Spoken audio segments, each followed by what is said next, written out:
Hello, I'm Joni. Many of you know that I've been in private practice as a psychotherapist for over 25 years. Several years ago, I made an informed, intentional decision to add the modality of hypnosis to my practice. History will confirm that I use good judgment based on well-researched information and experiential learning whenever I introduce my clients to a new concept. I can say with conviction that hypnosis works.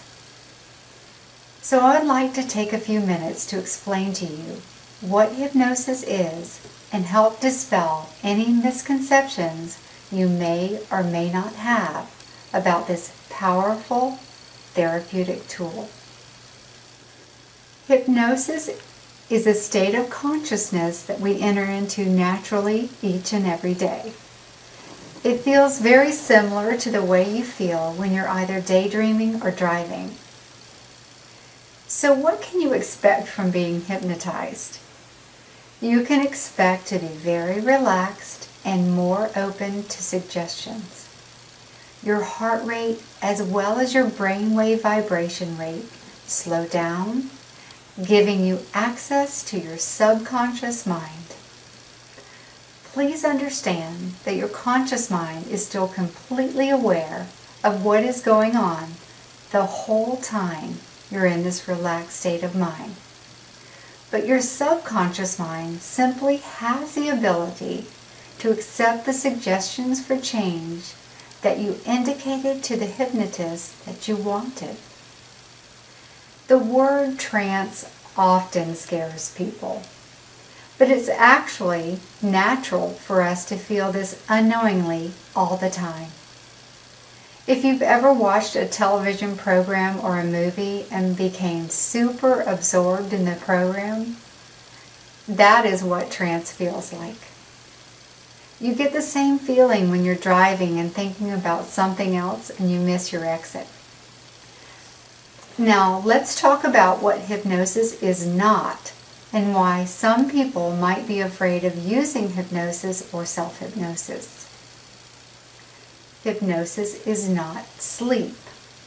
You are not unconscious while you're in hypnosis. You're not under any type of mind control during hypnosis, and it is not magic.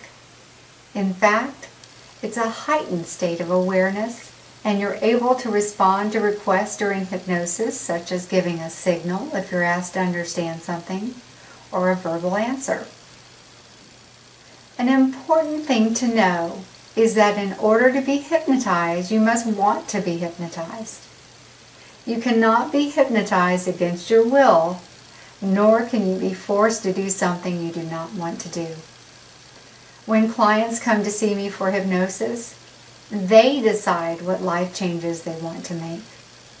And based on that request, with their permission, I make suggestions while they're in this relaxed state so that their subconscious mind will begin to accept those suggestions, resulting in the desired changes. There is nothing mysterious about hypnosis.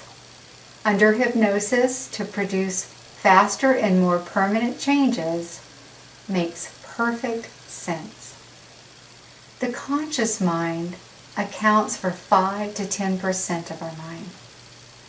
It's working right now as you listen to me. It's the part that is logical and analytical. It helps us to solve problems, make decisions, criticize, and it's also the place of working memory. The subconscious mind accounts for the other 90 to 95%. It stores all of the information for all of the experiences that we have ever had. It automatically controls our breathing, heart beating, the immune system, and so much more. The subconscious mind is creative, emotional, and intuitive. Think of it as a computer that can be reprogrammed. We are always reprogramming our subconscious mind as we experience new things and we engage in self-talk. If you're constantly telling yourself that you're not good enough, you're fat, you're a smoker, or that you're a failure, then that is what you will be. So how do you reprogram the subconscious mind?